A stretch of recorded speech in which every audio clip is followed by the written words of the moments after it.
दोस्तों अगर आप 15 से 25 के एज में हो तो आज की ये कहानी आपकी लाइफ बदल देगी, इसकी गारंटी मैं देता हूँ।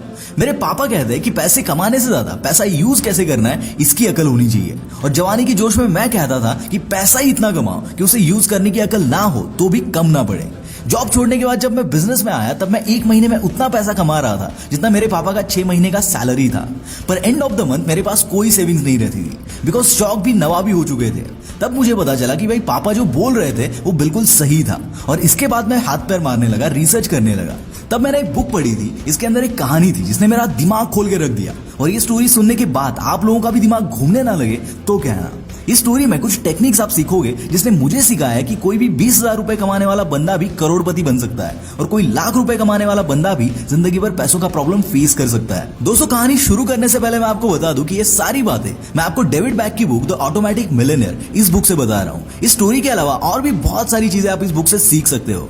जितना जल्दी आप इस बुक को पढ़ोगे उतना आपका फाइनेंशियल फ्यूचर बेटर होता जाएगा, क्योंकि ये बुक आपके कई सारे फाइनेंशियल कॉन्सेप्ट्स क्लियर करने वाली है। जब डेविड 7 साल के थे तब उनकी दादी उन्हें मैकडॉनल्ड्स लेकर गई।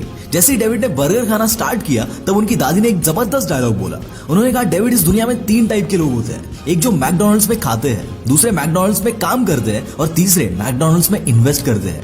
ये डायलॉग डेविड को बहुत हिट हुआ और उसी एज से इस बंदे ने स्टॉक मार्केट का नॉलेज लेना स्टार्ट किया। और आज यही बंदा यूएसए का बहुत बड़ा इन्वेस्टर और फाइनेंशियल एडवाइजर है।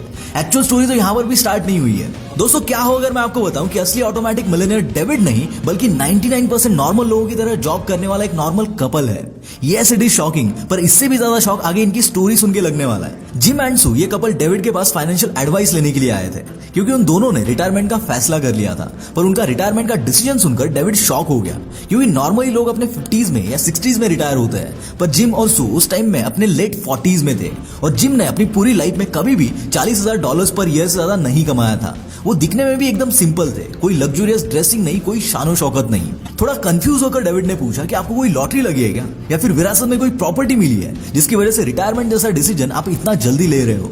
उनका जवाब सुनने के लिए अब डेविड थोड़ा क्यूरियस हो चुका था। जिम ने हंसकर कहा कि विरासत में कोई प्रॉपर्टी तो नहीं, पर प्रॉपर्टीज बनाने का नॉलेज मिला था। And here David realise never जज the book by its cover. इसके बाद डेविड ने इन दोनों के फाइनेंशियल डॉक्यूमेंट्स देखना स्टार्ट किया। ये देख के तो डेविड ऊपर से नीचे तक हिल गया। इन दोनों पर कोई लोन नहीं था, कोई डेब्ट नहीं था। उनके 2 बच्चे थे जो पढ़ाई करके सेटल भी हो चुके थे। उनके खुद के 2 घर थे। एक घर जहां पर इनकी फैमिली रहती थी उसकी वैल्यू $4.5 लाख थी, और दूसरा घर रेंट पे दिया हुआ था, उसकी वैल्यू $3,25,000 थी। उनके पास एक बोट और 3 कार्स भी थी। उनके रिटायरमेंट अकाउंट में जिम के पास $6,10,000 थे और सू के पास $72,000 थे। उनके पास $1,60,000 के म्यूनिसिपल बॉन्ड्स थे और उनके सेविंग अकाउंट में $62,500 की कैश भी अवेलेबल थी।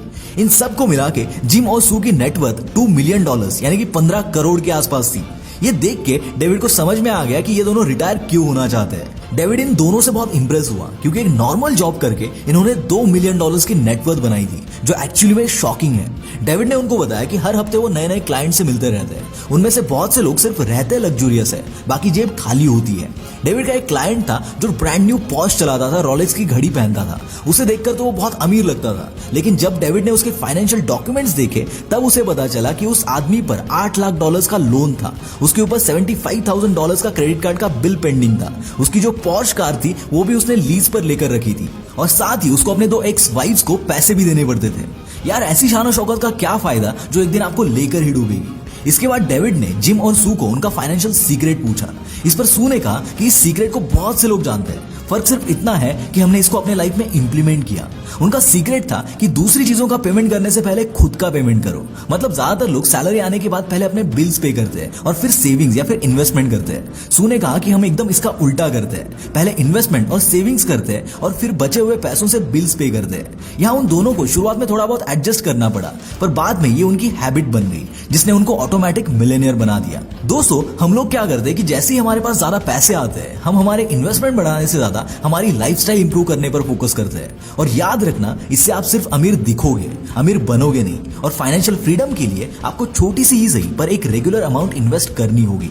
और जरूरी नहीं है कि आपकी ये इन्वेस्टमेंट हजारों या लाखों में ही हो। आप हर रोज कुछ रुपए सेव करके भी करोड़पति बन सकते हो।